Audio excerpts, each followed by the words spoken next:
Penguin Random House Audio presents Dave Hill Doesn't Live Here Anymore.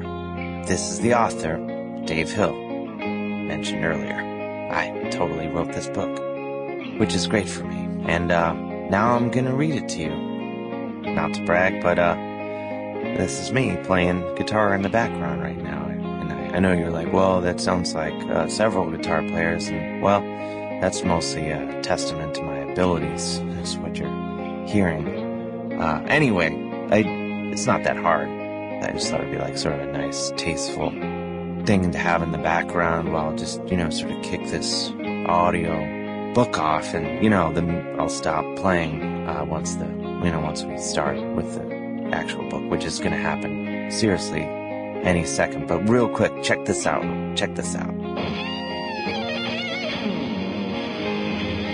Yes! Nailed it.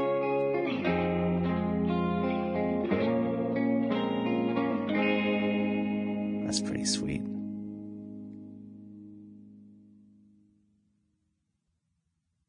Preface. This is a book about journeys, both physical and mental, as well as emotional and spiritual. I also end up running a couple errands. I need you to be cool with that. A brief introduction, or hi, I'm Dave. Sometimes you sit down on a couch and next thing you know, 7 years have gone by. At least that's what happened with me anyway. But first, let's back things up a little.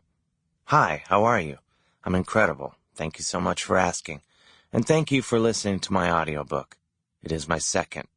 I realize, however, statistically speaking anyway, odds are decent that you haven't gotten around to reading my first book yet. It's called Tasteful Nudes, and there's no rush to read it, as it is a timeless classic.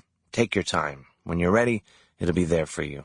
But if you have, by chance, already read it, please don't get worked up or anything if you already know some of the stuff I'm about to tell you here in this introduction.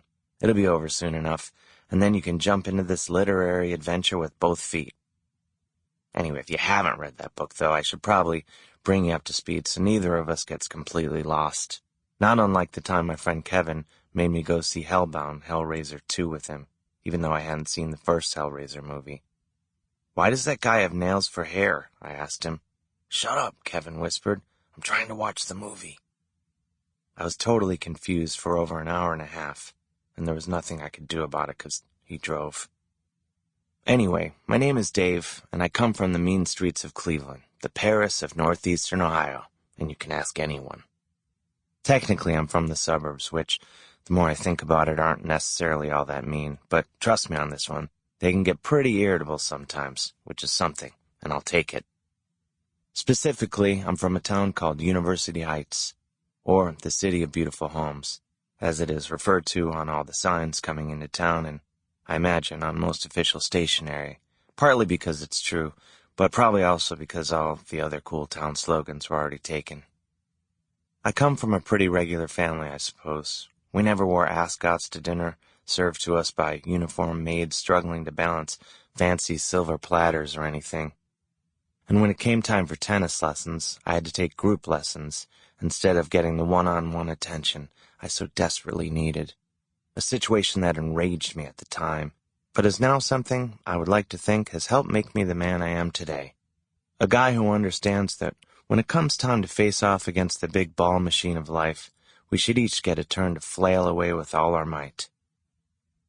I spent most of my life in Cleveland and never really planned to leave because, despite internet rumors, it's actually a pretty magical place, especially when you squint or blur your eyes just right.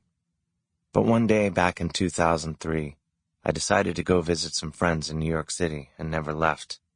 You'd be surprised what you can accomplish by just setting your bag down in someone's apartment and refusing to leave. Then my mother died, and it was back to Cleveland I went, at least for a little while anyway. It's a strange thing when someone in your life dies.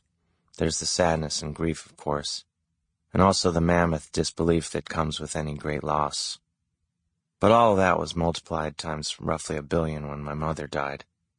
I couldn't make sense of it, no matter how hard I tried and no matter how much time I might have had. Sample complete.